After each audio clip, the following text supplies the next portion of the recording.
Gate social with ममता में आपका स्वागत है। आज किसान आंदोलन के रूप में देश के सामने एक बहुत बड़ी समस्या सामने खड़ी है और हमारे प्रधानमंत्री श्री नरेंद्र मोदी जी कह चुके हैं कि एक जागरूक किसान ही इस समस्या का समाधान निकालेगा। इसी हेतु आज मैं आपके सामने एक बहुत ही मेजर टॉपिक पे बात करने वाली हूँ। सरकार किसानों के संरक्षण के लिए उन्हें एक रक्षा कवच देती है और उसका नाम है न्यूनतम समर्थन मूल्य MSP। लेकिन यही न्यूनतम समर्थन मूल्य किस तरह से किसानों के लिए, हमारे लिए और देश के लिए खतरा बन चुका है, आज हम इस वीडियो में इसी के बारे में बात करेंगे। किसान आंदोलन की शुरुआत में हर किसान मीडिया के सामने यही बोलता था कि सरकार हमें हमारी फसल का न्यूनतम समर्थन मूल्य के आश्वासन लिखित अवस्था में दे दे, हम अभी आंदोलन खत्म कर देंगे। जबकि अभी तक यह सिर्फ मौखिक में होता था। हालांकि भविष्य के लिए सरकार द्वारा यह लिखित आश्वासन असंभव ही था, पर फिर भी सरकार इसके लिए तैयार हो गई। लेकिन उसके बाद भी आंदोलन खत्म नहीं हुआ। अब किसान MSP पर एक नया कानून चाहते हैं। उनकी मांग है कि सरकार उनकी पूरी फसल की न्यूनतम समर्थन मूल्य की गारंटी उन्हें दी जाए। आपको क्या लगता है, क्या उनकी ये मांग वैधानिक है? इसी पर हम बात करते हैं। किसानों को दी जाने वाली MSP से पंजाब व हरियाणा के किसानों को ही गत वर्षों में संरक्षण मिल पाया है।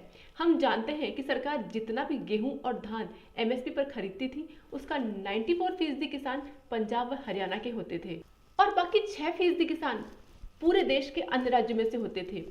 अब इस MSP का एक नकारात्मक रूप मैं आपको दिखाती हूँ।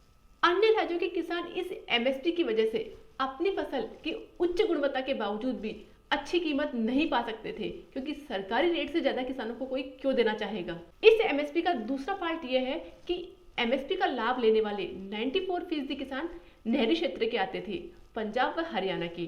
और इन्हीं पंजाब व हरियाणा के किसानों की वजह से भारत में ग्रीन रेवोल्यूशन हुआ था, ये हम मानते हैं।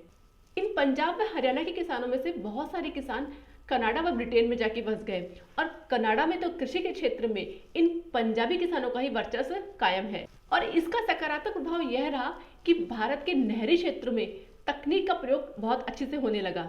इन क्षेत्रों में तकनीक का इस्तेमाल तेजी से बढ़ने के बावजूद भी MSP के लालच की वजह से ये किसान सिर्फ गेहूं और धान में ही उलझ के रह गए।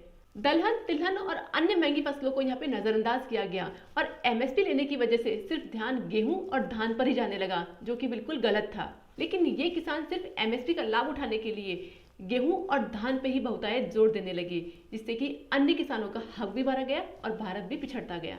आज भारत दलहन, तिलहन सहित कई ऑयल सीड्स को बाहर से इंपोर्ट करता है। अगर ये किसान जो नहरी क्षेत्र के हैं, इनके पास टेक्निक भी है, सारी नॉलेज भी है और सुविधाएं भी है, अगर यही वो फसलें उगाते जिससे कि भारत भी उन्नति करता और देश के बाकी के किसानों का हिस्सा भी MSP को लेकर जो मारा जा रहा था वह नहीं मारा जाता। इस MSP का तीसरा फॉल्ट यह रहा कि इस न्यूनतम समर्थन मूल्य की वजह से फसलों का अधिकतम अवमूल्यन होने लगा। अब किसानों का सारा ध्यान इस समर्थन मूल्य पर ही रहने लगा, जिससे कि फसलों की और अन्न की बेकदरी होने लगी। अब किसान फसल डिमांड के लिए नहीं बल्कि समर्थन मूल्य पाने के लिए उगाने लगा। अगर वह इस समर्थन मूल्य का लालच नहीं रखता तो अपने सामर्थ्य के अनुसार ऐसी फसल उगा सकता था जो उसके लिए बिना समर्थन मूल्य के ही लाभकारी सिद्ध हो सकती थी और इससे फसलों का अवमूल्यन भी नहीं होता। इस अवमूल्यन की धारणा को हम इस तरह से समझते हैं। सरकार किसानों से 17 या 18 रुपए किलो के भाव से गेहूं खरीदती है और उसी गेहूं को राष्ट्रीय खाद्य सुरक्षा गारंटी के तहत गरीबों को देती है 2 या 3 रुपए किलो के हिसाब से। इसके बावजूद कितना गेहूं FCI के गोदामों में सड़ जाता है। भंडारण की उचित व्यवस्था नहीं होने की वजह से हर साल मध्य प्रदेश और राजस्थान में 50,000 टन गेहूं सड़ जाता है। अब किसान MSP पर एक नया बिल चाहते हैं। उनकी डिमांड है कि उनकी पूरी फसल की MSP की गारंटी उनको दी जाए। आपको क्या लगता है, किसानों की यह डिमांड क्या वाजिब है? क्या सरकार MSP की पूरी गारंटी देकर किसानों की पूरी फसल खरीद कर उसको भंडारण करने की स्थिति में है? जबकि हम निजी कॉरपोरेट्स को अडानी व अंबानी का हवाला देकर इस क्षेत्र में आने ही नहीं दे रहे हैं, तो ये सब कैसे संभव हो सकता है? अगर सरकार किसानों की MSP वाली बात को मान लेती है तो हो सकता है आने वाले वर्षों में हमें इसकी बहुत बड़ी कीमत चुकानी पड़े।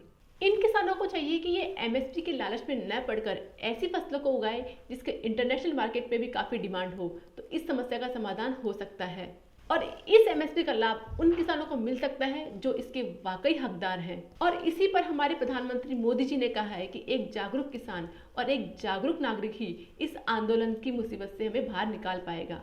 नमस्कार।